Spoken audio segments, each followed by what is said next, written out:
Hi everyone, my name is Molly Murphy and I am a senior at Loyola. I'm really excited to be one of your Atlases on road trip this year, and I'm excited to share with you my talk on joy. If you had asked me a couple of months ago what joy was, I would have a totally different answer for you than I do today. Throughout my life, the definition of joy was always something I grappled with. Specifically, the difference between joy and happiness. Whenever anyone would ask me, "What's your goal in life?"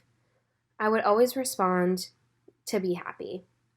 For that reason, and that phrase alone, I've always believed that happiness is a long-term feeling, and that joy is more short-term pockets of happiness, as I would describe it. So when I was assigned this talk, I was very nervous because I knew how joy was portrayed on Road Trip, and at the time, I differed in my definition. It wasn't until I actually started to have deep conversations about joy and happiness in my one-on-one meetings with Tony that my definition really started to shift. I would definitely consider myself a stubborn person, so it was difficult to change how I was feeling. I often found myself in debates with friends over the difference between two words, and we always had to agree to disagree. I remember in one of my first few one-on-ones, we were picking at the phrase "to be happy" and how I was using it. I was stating that this is what I wanted from life, and Tony asked me if I ever felt like I could ever be fully happy in life. As I thought about it, I realized there's really no way I could ever achieve full happiness or be fully content. Life is never and will never be perfect. There will always be bumps in the road that can affect your happiness. When I think about if I'm happy and have achieved that notion, the answer is always no. I noticed that the reason I never felt fully content or happy is because happiness is not long-term, it's short-term. Father Himes describes happiness as being affected by external sources, whereas joy is the sense of rightness of the way one is living one's life. Joy is not affected by external sources. It is ongoing. I would describe joy as the overwhelming feeling of doing something you love that even if frustrations come along that path, it doesn't affect how you feel. For me, an example of this would be when I chose my major. I was a senior in high school and applying to schools as a business major.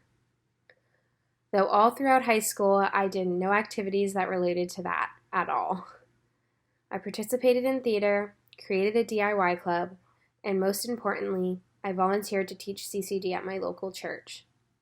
When I got to high school, I had to complete a community service requirement, and my aunt was the head of religious education at my church.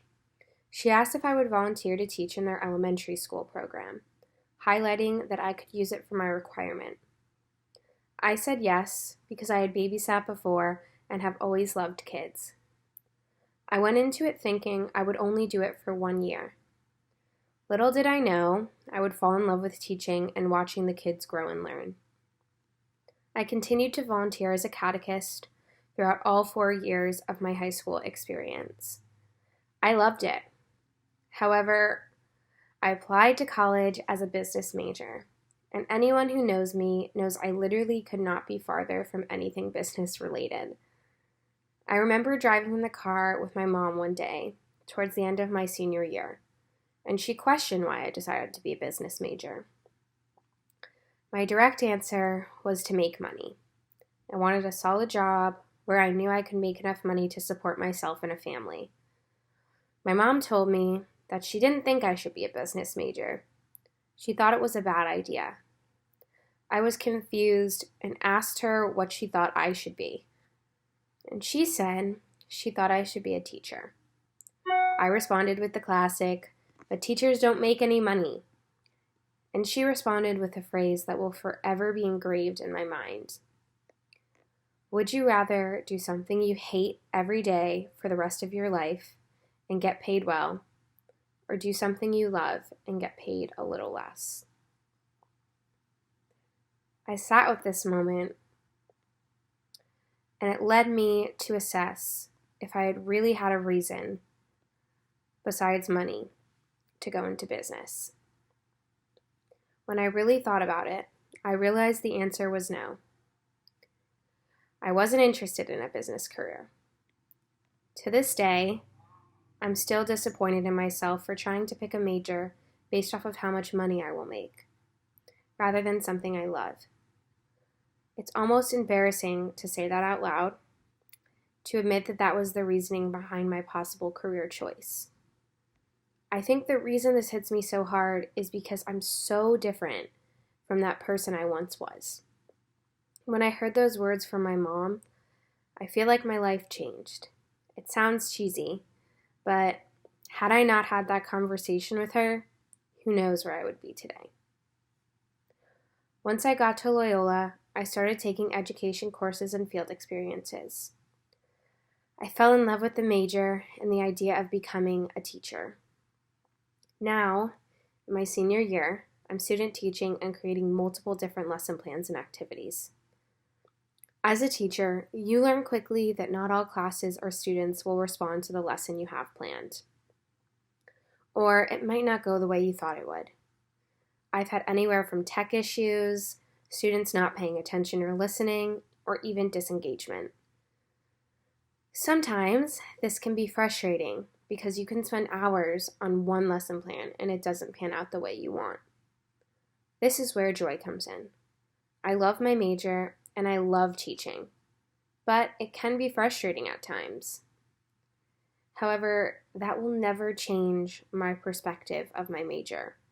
I will always find joy in it.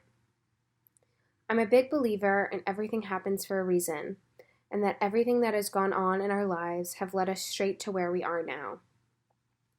And this definitely rings true in my case. Without these frustrations, I wouldn't learn more about my students' likes and dislikes. I wouldn't know how to troubleshoot technological issues in the moment. And I wouldn't learn how to manage my classroom better. Without all these frustrations, I wouldn't become a better teacher. And that's why this major brings me joy. Joy is that incredible feeling you get when what you're doing is right for yourself, no matter the bumps in the road. I believe that just as discernment is a journey, joy is a journey too. But don't get me wrong, joy is not an easy journey. Joy doesn't have a step-by-step guide or how-to manual. It's different for everybody. Everyone has a different joy journey, and I think sometimes it can be difficult to find what brings you joy. But the most important thing is to try and not compare your joy journey to others. I think it's easy to look at people who have found that joy in life and ask yourself, why am I so confused? But everyone goes on this journey. It doesn't happen for everyone at the same time. Joy is a relationship. It needs time and care. And I know sometimes it can be difficult to do that. But don't ever give up, because those trials and tribulations are what bring you closer to what will bring you joy. There can be ups and downs in your journey, but when that doesn't change how this thing makes you feel, that's when you know you found joy in something.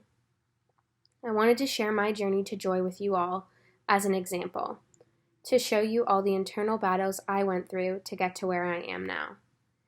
It certainly wasn't easy, but remember, joy is in what's finding right for you.